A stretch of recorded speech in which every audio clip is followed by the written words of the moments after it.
All right, here we have this combination alternator generator starter test bench. We're going to do a quick test on it just using this. This is just a GM one-wire alternator. I think this is a 63 amp unit. It's just a real quick, easy hookup. So you use this connector here for loads under 100 amps, and you use the big cam lock ones for the higher amperage connections. And we have it mounted in the vise, which is very convenient and easy to use. You can just run it in and out to line the belt up. To tighten the belt, you use the other axis. And then you have multiple positions on this pulley here. If you're testing really large items, you would fabricate a flange and bolt them directly to the drive motor. So it would be a direct drive. You'd take this spindle off and mount your unit directly to these mounting points here.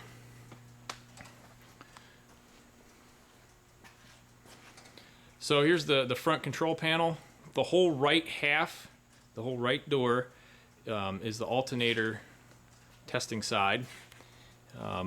And even that is broken down to the 24 volt section and the 12 volt section. And then there's some common controls. Here's the fault panel. And then the whole left side of the machine is for testing starters. So you mount the starter in this cradle and connect it with big cam lock connectors there.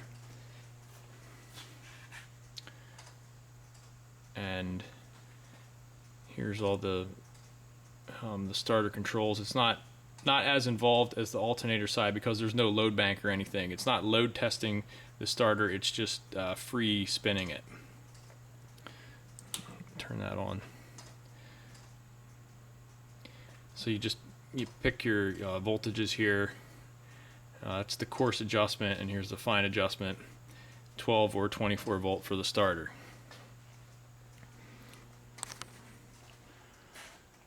Alright, so we'll go ahead and run a quick test here.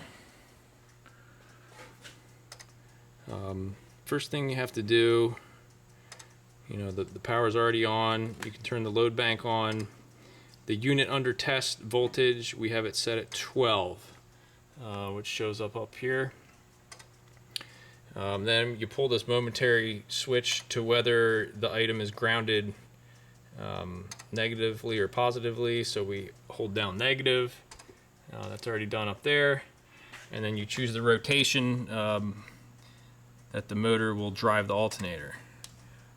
So we'll do clockwise, which is selected there. Now we can start the motor. So the load bank fan starts first, and then after about 5 or 10 seconds, the alternator starts spinning. So we'll turn this down a little bit.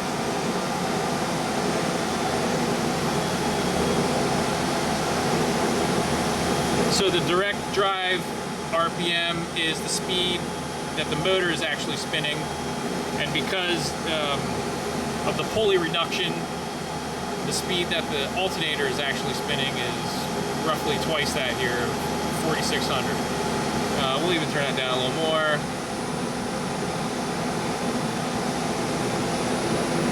So we look up here, and the alternator is not producing any voltage. So we got to flash the field, and there is a DC power supply here, adjustable DC power supply that's connected to the field of the alternator. So we'll turn that up to about 12.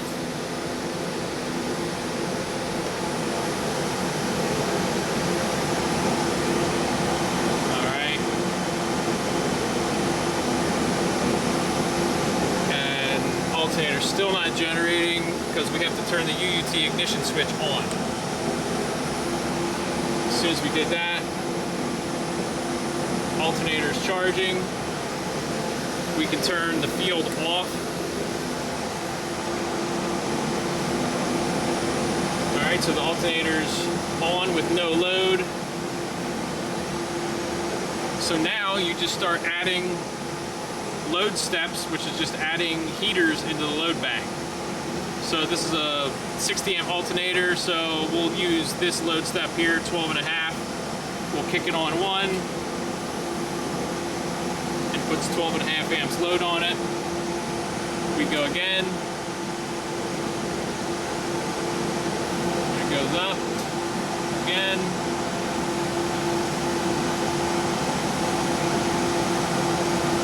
And then if you want to be a little, add a little finer step, 2.5 amps.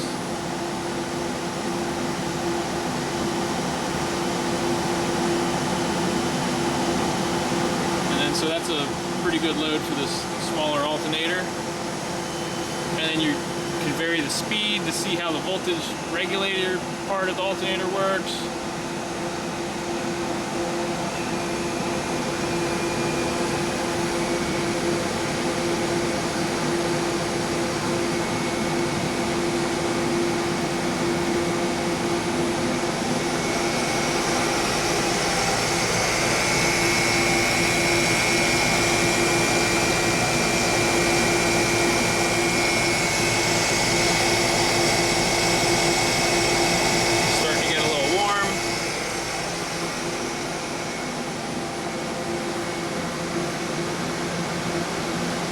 This unit has many features, you know, just in the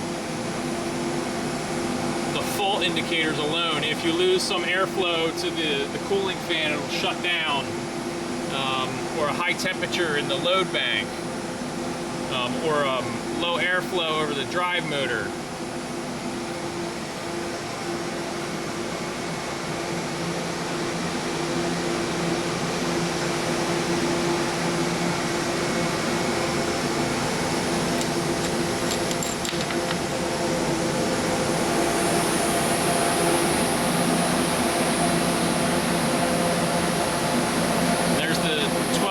RPM motor.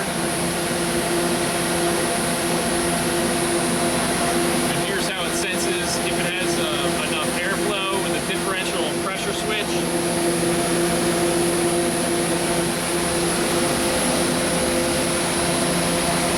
There's some of the load bank contactors.